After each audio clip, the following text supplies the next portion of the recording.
читается на русском, поскольку я рассчитываю на больший эффект. Okay, I'm an linguist. 2 years ago, as some other in this room, I delivered 2 lectures on related topics right here in this very same building. At that time, I could fully elaborate on the theoretical background of my research, whereas this time I have to be very brief about this due to lack of time. I'm focusing on implicit strategies.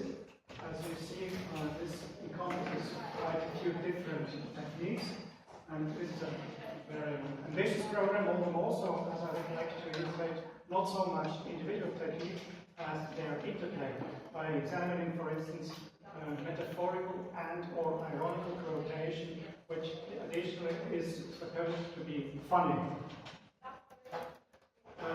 This is all, it's only a small fraction of the pertinent literature.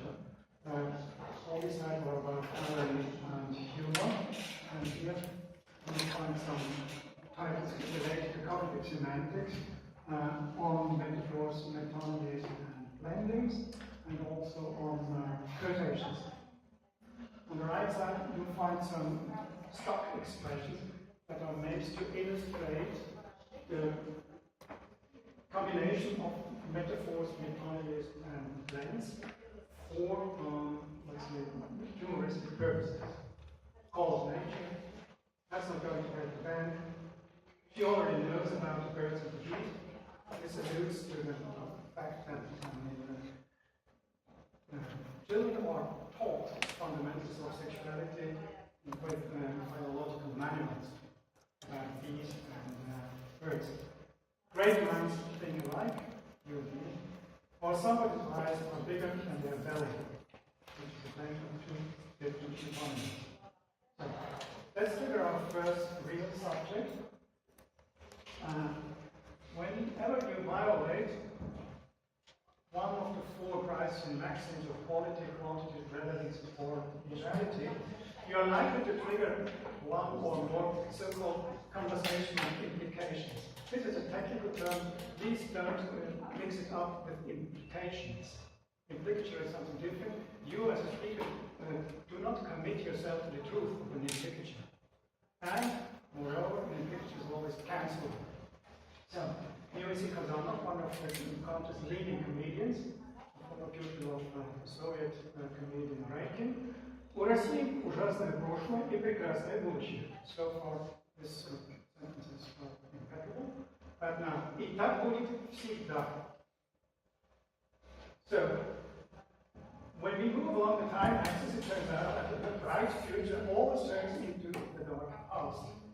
Like this, there is no chance of a better future. This is the implication triggered by this formulation. By the way, this copyright points to our master thesis defended at our department. Some of my examples are taken from this thesis, but analysis is always mine. Again, in the same way, в этом году в России большой праздник. 460 лет начала борьбы с коррупцией. Okay. Well, but if this struggle still goes on, after 460 years, there is nothing to celebrate. So this is incongruity, humor. Moreover, well, we have every right to assume that this struggle will never end. It will never be successful. This is the implication. And this is a tricky quotation. It's about the overall issue is corruption in Russia, уровень коррупции на сегодняшний день, and so on. И в середине. Но слушая первую часть, я только хотела привести очень славную цитату. Россия всегда находит выход из тяжелейшего положения, но еще быстрее находит вход. Okay, sorry. So this is an unexpected Anthony, way into, way out. Humor by surprise, and the implicature says that the second part simply cancels the first part of the quotation, because there always will be another nice mess Russia gets into. Our first comparison runs like this. It's by General Kukov, an oppositional politician, who in September 2012 was excluded from the statehood in a unprecedented and anti-constitutional act. Мы являемся великой державой, которая должна вести себя как, по идее, как великая держава, а не как страна, которая пытается восстановить былое могущество за счет системы. Когда у него пожар, нужен его уместить телевизор или угонять машину. Well, first we have this marked comparison, not like a country. Then comes an unmarked comparison, where there is a fire at this place and so on, based on the policy of the neighbor, because in the first sentence, what is meant is the neighboring country. In the second sentence, it's a real person as a neighbor. And, well, the fire metaphor is also involved, which frequently denotes major conflict. And there's a whole monograph about this by Kovachev. And the overall conclusion, of course, is that Russia's behavior towards Ukraine is simply despicable. Okay, it's one comparison. И, кстати говоря, вот чем мне нравится, извините, ваша передача. Это то, что она по той же схеме построена. Люди не ищут согласия, они роют между собой гроб несогласия. And argument reply, простите, пожалуйста, мой футбол любите? When I first came across this sentence, well, I was baffled. Причем тут футбол?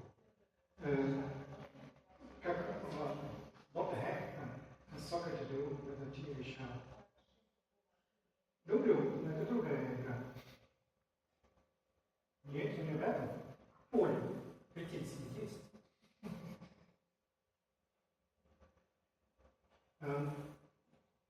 Okay, so it's quite obvious that the Anglican violates the relevance maxim. He has to explain his point. Well, my first association was that French always divides a playing field. So this is narrowed down to a soccer field, and the field is parallel with the show. In other words, the show should not be blamed if participants or soccer players attack each other. Right? This is quite a sophisticated example. Another analogy by quotation is on the statement. Помните старый советский мультфильм «38 попугаев»? Там один персонаж говорил, что попугай он длиннее. Да, в мандатах ваш результат длиннее, чем по уровню поддержки избирателей. Но в чем секрет всех этих различных мандатов? The main issue is electoral fraud.